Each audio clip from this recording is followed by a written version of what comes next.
This podcast is sponsored by Blackout Coffee. Start your day off with a tasty, piping hot cup of American-made Blackout coffee. I just like to say piping hot because it makes me feel like I'm in a coffee ad from the 50s. It's family-owned, premium coffee, fresh roasted, and shipped out within 48 hours of roasting. Go to blackoutcoffee.com, promo code PDB, for 20% off your first purchase.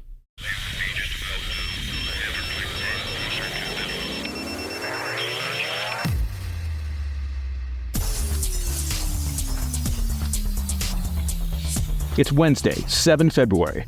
Welcome to the President's Daily Brief. I'm Mike Baker, your eyes and ears on the world stage. Let's get briefed. Recent strikes by the U.S. and U.K. show no signs of deterring Houthi attacks on commercial vessels in the Red Sea. So, how has the group remained so resilient and capable at identifying and targeting ships in the Red Sea? To answer that question, we'll shine a spotlight on an Iranian spy ship suspected of feeding real-time intelligence to their proxy group in Yemen. Later in the show, some tragic news regarding the remaining hostages in Gaza, with Israel believing that nearly a quarter of those being held by Hamas are dead. Plus, hopes of any compromise on the U.S. southern border continue to fade on Capitol Hill as Senate Republicans mobilize to block the bipartisan border legislation. And in today's back of the brief, an update on the massive storm system battering California, leaving at least 3 people dead and 250,000 people without power. But first up, the PDB spotlight. Despite recent airstrikes by the U.S. and U.K. against Houthi rebels in Yemen, the group shows no signs of slowing down its attacks on commercial shipping in the Red Sea, continuing to target vessels in recent days, including Greek and British ships just yesterday. The latest incidents mark the 50th occasion on which Houthi militants have targeted commercial shipping in the Red Sea. Now, these Houthi attacks are obviously nothing new, and frankly, you're probably growing tired of hearing me even talk about them. Although, how anyone could get complacent over Houthi missiles is anyone's guess. But while we've mostly been talking about why the group is working to destabilize global commerce, the question I want to look at today is how the Houthis are targeting these ships. Of course, the Houthis have their own land-based radar, but they don't control any coastline along the Gulf of Aden where many of the attacks are occurring. This territory is under the control of a separate secessionist organization. So the Houthis are clearly getting help from somewhere, and as you probably guessed if you're a listener to the PDB, that would be the Iranian Revolutionary Guard Corps, the IRGC. More specifically, there's an Iranian ship known as the Blockade that's been loitering in the Red Sea and is very likely providing real-time intelligence for these attacks. Officially, the Blockade is registered as a commercial cargo ship owned by a Tehran-based shipping company. In reality, it's one of 2 spy ships that the Iranian regime has been using for several years to gather intelligence for their Houthi allies and to act as a forward operating base for the IRGC. Now, Tehran usually remains silent about the Blockade's operations, but recently issued a video statement cautioning the U.S. against targeting the ship following an attack in Jordan. A spokesperson for the IRGC stated, quote, "Seriously, fellas, nobody better think about messing with the Blockade. It's nothing to do with spying. No way, just a cargo ship, definitely not a spy ship." End quote. Okay, it's a made-up quote. But in that video, it's an English language video from the Iranian Army's Telegram channel, they do warn that actions against the Blockade or similar vessels threaten international maritime security and carry global responsibility for future risks. The video labels the Blockade as a floating armory on missions to counter piracy in the Red Sea and Gulf of Aden. So Iran is claiming that they're worried about threats to international maritime security, and the Blockade is just out there trying to keep the seas safe from pirates. Iran's messaging, though, interestingly, indicates concern from their regime that the Blockade could be targeted by U.S. counterstrikes, potentially undermining the Houthis' capability to attack vessels near the Gulf of Aden. All right, the families of Israelis being held hostage in Gaza received tragic news yesterday, with the Israeli government confirming that many of those still held in the Palestinian enclave will not be coming home. And political wrangling over the U.S. southern border continues up on Capitol Hill. I'll have more on those stories when we come back. Welcome back. Hamas has responded to a proposed ceasefire framework that could potentially see the release of the remaining hostages in Gaza, or at least some of the remaining hostages in Gaza.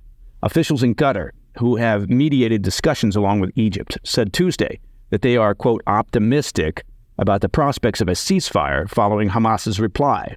Now, that reply has since been delivered to Israeli officials who said they were reviewing it thoroughly. Qatari Prime Minister Mohammed al-Thani noted on Tuesday that, quote, the reply includes some comments, but in general, it is positive.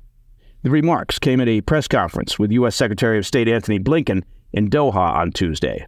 Blinken tempered the optimism of Qatari officials, saying that while the news is positive, there is still, quote, a lot of work to be done.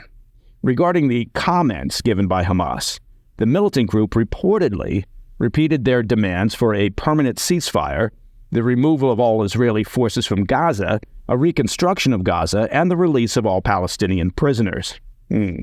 Israeli Prime Minister Netanyahu has already said a permanent ceasefire is not on the table, and that Israel would never agree to a deal that leaves Hamas any foothold in Gaza. President Biden seemed to allude to the unrealistic nature of Hamas's demands, saying Tuesday the response, quote, seems to be a little over the top. President Biden added, we are not sure where it's going, and we continue to negotiate. So, as a reminder, the proposed framework would include a 6-week pause in fighting for the release of roughly 40 Israeli hostages. Israel, in turn, would release a number of Palestinian prisoners. Now, the first phase of hostage releases would include women, men over the age of 60, and those with serious medical conditions. There are plans, or have been plans proposed, for an extended ceasefire and a second round of exchanges that would include the release of Israeli soldiers and civilian men under the age of 60. But those terms have not yet been agreed upon as part of the framework. The optimism around a potential deal was muted somewhat, however, by a tragic update from the Israeli intelligence. IDF officials said Tuesday that their intelligence indicates that 32 of the 136 hostages being held by Hamas in Gaza are believed to be dead, nearly a quarter of the remaining hostages. That's according to a report by the New York Times. Officials said the families of the 32 hostages, whose deaths are confirmed, have been informed by the Israeli military. 4 officials told the New York Times that they are reviewing unconfirmed intelligence, suggesting another 20 hostages may also already be dead. Israeli military officials said they believed most of the deaths occurred during the 7 October attacks by Hamas that ignited this current conflict. Officials said they will continue to, quote, deploy all available resources to locate and retrieve as much information as possible regarding the hostages currently held by Hamas, end quote. Okay, I want to turn our attention back to America's border crisis and the controversial Senate proposal on border security that already appears doomed to fail. Senate Republicans rallied in opposition to the proposal on Tuesday, which had only just been announced Sunday evening with the backing of Republican Senator James Lankford and Republican Senate Minority Leader Mitch McConnell. The blowback from Republicans was swift, with many of them objecting to the lack of time they were given to review the package. Washington, D.C., frankly, is ground zero for lack of transparency. It's a rich tradition, whether from the White House, which typically releases any bad news on a Friday afternoon when they assume all of America is already at happy hour getting ready for the weekend, or whether it's up on Capitol Hill, where anytime you want to hide the details of a proposed bill, well, you keep the details secret, and then you spring the bill on the Congress and Senate with only a day or two before insisting on a vote. Democrat Senate Majority Leader Chuck Schumer had already scheduled the bill for a cloture vote on Wednesday, which would end debate and force a vote on the proposal. This obviously gives members very little time to debate the specifics of the bill, much less read the specifics of the bill, or offer amendments. In the little time they did have to review the proposal, Senate Republicans did not appear to be impressed with what it offered. Senate Republican Conference Chairman John Barrasso said Tuesday, quote, the proposed legislation does not meet most Americans' standard of securing our border now.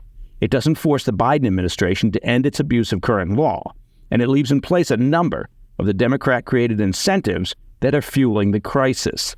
Republican Senator Bill Hagerty echoed those sentiments, saying, quote, they put forward this legislation, ask for more authority, more funds, and frankly, more flexibility. And they say if we don't go for it, Republicans are now responsible for the crisis at the southern border. It's preposterous, end quote. The $118 billion package would dedicate roughly $20 billion for border security, along with roughly $60 billion in fresh aid for Ukraine and $14 billion in assistance to Israel.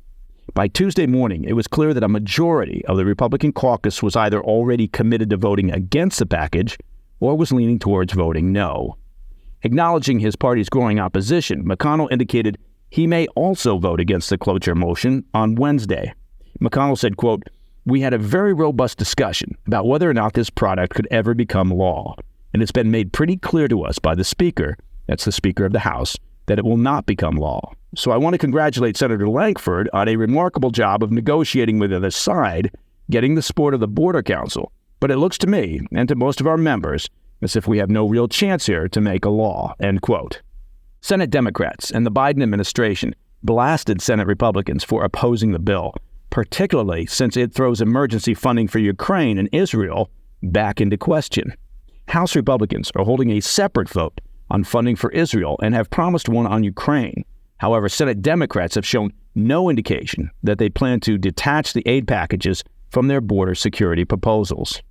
Now, the one thing you can count on here is that the White House, the Biden campaign team, and Democrats will seize the narrative on the border, with, of course, the assistance of cooperative media, by now claiming that the Republicans are responsible for the border mess.